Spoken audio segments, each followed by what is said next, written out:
Before I get started with this story, let me give a shout out to So Truth for sending it to me.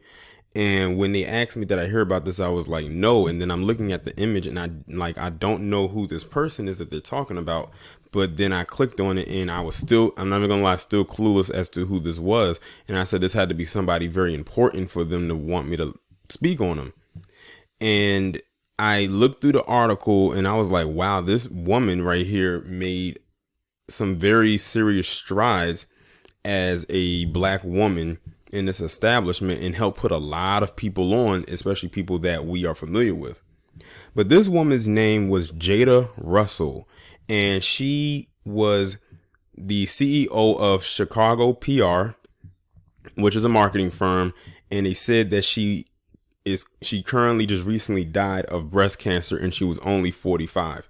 First, let me start off by saying I offer my condolences to her family, her husband. I don't know if she had any children, but if she did, I offer my condolences to her as well as any clients that she had, friends, family, all of that good stuff. Now I'm going to read this article so you can get a breakdown of who she was, what she did, and who she helped. As a founder of her own publicity and marketing firm, Jada Russell represented high-powered clients and was passionate about promoting unsung heroes in Chicago's African American community. People who knew her said she was a dominating presence rooted in community service. Mrs. Russell died Tuesday of breast cancer at Northwestern Memorial Hospital. She was 45 and had been diagnosed in April. So you hear that? It was accelerated. She just got diagnosed with breast cancer just a few months ago. And she, like I said, it had to be an accelerated version of breast cancer, because I've seen or heard of women who've had breast cancer for years and they're still here. And she dies in the same year that she's diagnosed with it. So she probably had it for a while and they didn't catch it early on. She grew up on the Southwest Side and founded High Style Marketing and PR, where her clients included NBA star Dwayne Wade, Common, Rhymefest, the Reverend Jesse Jackson, and U.S. Representative Bobby Rush. For nearly 2 decades, she created and promoted events including soirees for A Tale of Two Chefs, her husband Julius Russell's food and catering service.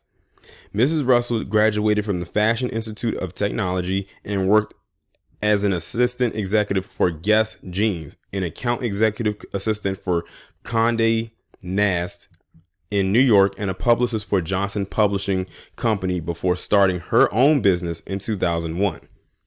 Jada was known to many as one of Chicago PR's geniuses, said Juan Teague, her business partner. She used her talent to help not only celebrity foundations, but help push for economic development in undeserved communities, creating platform for corporate, government, and community to develop relationships on creating a better Chicago. Jada always pitched stories about people who were often unheard of, and she wanted to make sure there was a space for those to tell their story, said Deborah O. Farmer, who met her in the late 1990s when Farmer was a WGN TV producer. She had a lot of clients who were mission driven and wanted to give back to the community. From her work with Congressman Bobby Rush, being a faithful member of Apostolic Church of God and a loving wife, I just admire how passionate she was about everything. Rhonda McFarland, a friend and client, described Mrs. Russell as a brilliant marketing strategist who, no matter how busy she was, whenever she worked with you, she was 100% focused on you and her work. She was a woman that made it happen and never asked to be in the limelight. Mrs. Russell loved fashion, the arts, and traveling, especially to Miami, Barcelona, London, and New Zealand. Mrs. Russell took ballet classes until high school with Homer Bryant, a former principal dancer with the Dance Theater of Harlem. Mary Datcher, another friend, said Mrs. Russell was an inspiring figure.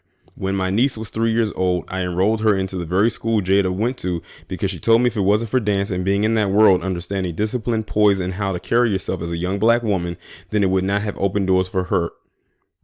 In addition to her husband, Mrs. Russell is survived by her sister Sybil Goodlett Smith and father Bill Goodlett. And then at the bottom, it just gives information about when her funeral is going to be held, which is this Friday.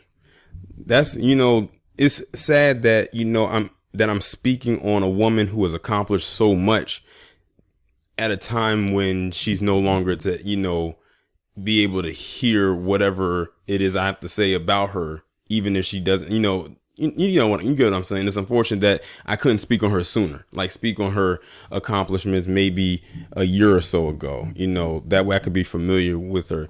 But when you don't have your own media source like that, then it's kind of hard. But it sounds like this woman, like I said, was a trailblazer.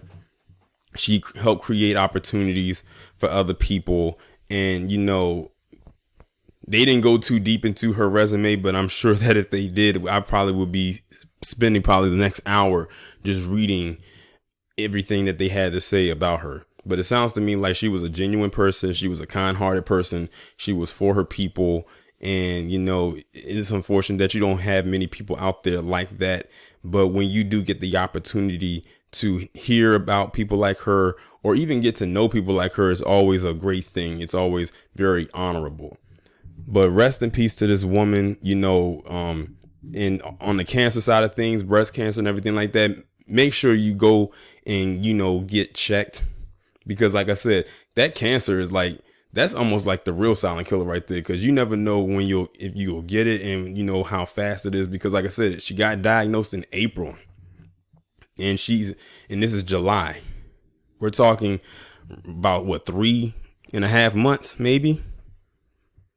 And, if the doctor told her that that's how long she had to live, sometimes they'll give you an estimate, and sometimes it'll take you out faster than that. Like I remember when my uncle got diagnosed with pancreatic cancer, and I think back in 2014, if I'm not mistaken, maybe around late that year, and they gave him 6 months.